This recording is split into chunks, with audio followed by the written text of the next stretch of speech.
Hello friends, welcome back to my mini vlog. ಎಲ್ಲರೂ ಹೇಗಿದ್ದೀರಾ? ಚೆನ್ನಾಗಿದ್ದೀರಾ ಅಂದ್ಕೊಂಡಿದ್ದೀನಿ. ನಾನು ಅಂಗಡಿ ಹತ್ರ ಬಂದೆ. ಅಷ್ಟೊತ್ತಿಗೆ ಒಂದು ಪಾರ್ಸೆಲ್ ಬಂದಿದ್ದು, ನಾನು ಡ್ರೆಸ್ ಬುಕ್ ಮಾಡಿದ್ದು. ಅದನ್ನು ತಗೊಂಡು ಅಂಗಡಿ ಒಳಗಡೆ ಹೋದೆ.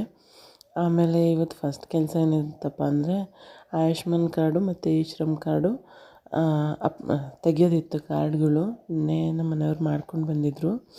ಅದನ್ನು ತೆಗೆದಿಟ್ಟು ಲ್ಯಾಮಿನೇಷನ್ ಮಾಡಿಟ್ಟೆ. ಬರ್ತಾರೆ ಅವ್ರಿಗೆ ಕೊಡು ಅಂತ ಹೇಳಿದ್ರಲ್ಲ, ಅದಕ್ಕೆ ತೆಗೆದು ಲ್ಯಾಮಿನೇಷನ್ ಮಾಡಿಟ್ಟಿದ್ದೆ.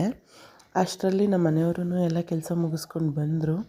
ಪಾನ್ ಕಾರ್ಡು ಮತ್ತು ಕ್ಯಾಸ್ಟ್ ಇನ್ಕಮ್ ಅಪ್ಲಿಕೇಶನ್ ಹಾಕಬೇಕಿತ್ತಂತೆ. ಯಾರೋ ಫೋನ್ ಮಾಡಿದರು ಅಂತ ಅವರು ಬಂದರು. ಆಮೇಲೆ ನಂದು ಸುಮಾರು ಎಷ್ಟೋ ದಿನ ಆಗಿತ್ತು ಬ್ಲೌಸ್ ಸ್ಟಿಚ್ ಮಾಡಿ. ಟ್ರೈನಿಂಗ್ ಅಂತ ನನಗೆ ಫ್ರೀ ಸಿಕ್ಕಿರಲಿಲ್ಲ. ಇವತ್ತು ಬಂದು ಬ್ಲೌಸೆಲ್ಲ ಸ್ಟಿಚ್ ಮಾಡ್ತಾಯಿದ್ದೆ. ಆಮೇಲೆ ಬ್ಲೌಸ್ ಸ್ಟಿಚ್ ಮಾಡಿ ಎಲ್ಲ ಮುಗೀತು. 4 ಗಂಟೆಗೆ ನಮ್ಮ ರಾಣಿಗೆ ಸ್ವಲ್ಪ ಪೆಟ್ರೋಲ್ ಖಾಲಿ ಆಗಿತ್ತು.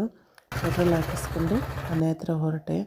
ಮನೆ ಹತ್ರ ಹೋಗೋ ಅಷ್ಟರಲ್ಲಿ ನನ್ನ ಮಗನಿಗೆ ಒಂದು ABCD ಚಾಟ್ ಬುಕ್ ಮಾಡಿದ್ದೆ. ಅದೂ ಬಂದಿತ್ತು. ತಗೊಂಡು ಶುಂಠಿ ಬೆಳ್ಳುಳ್ಳಿ ಪೇಸ್ಟ್ ಖಾಲಿ ಆಗಿತ್ತಲ್ಲ, ಶುಂಠಿ ಬೆಳ್ಳುಳ್ಳಿ ಪೇಸ್ಟ್ ಮಾಡೋಕ್ಕೆ ಬೆಳ್ಳುಳ್ಳಿನ ಸುಲಿತಾ ಇದ್ದೆ.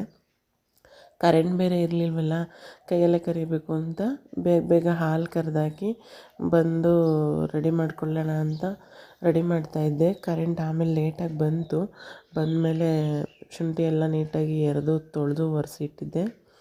ಅದನ್ನು ಎರಡನ್ನೂ ಸ್ವಲ್ಪ ಹಾಕ್ಕೊಂಡು ಮಿಕ್ಸ್ ಮಾಡಿ ಶುಂಠಿ ಬೆಳ್ಳುಳ್ಳಿ ಪೇಸ್ಟ್ ರುಬ್ಬಿದೆ. ಸ್ವಲ್ಪನೂ ನೀರು ಹೊಡೆದಿರಲಿಲ್ಲ, ತುಂಬ ಚೆನ್ನಾಗಿ ಬಂದಿತ್ತು. ಒಂದು ಹನಿನೂ ನೀರು ಹಾಕಬಾರ್ದು, ಆ ಥರ ಮಾಡಬೇಕು. ಇವತ್ತಿನ ವಿಡಿಯೋ ಇಷ್ಟ ಆಗಿತ್ತು. ಇಷ್ಟ ಆದರೆ ಲೈಕ್ ಮಾಡಿ, ಶೇರ್ ಮಾಡಿ. Thank you.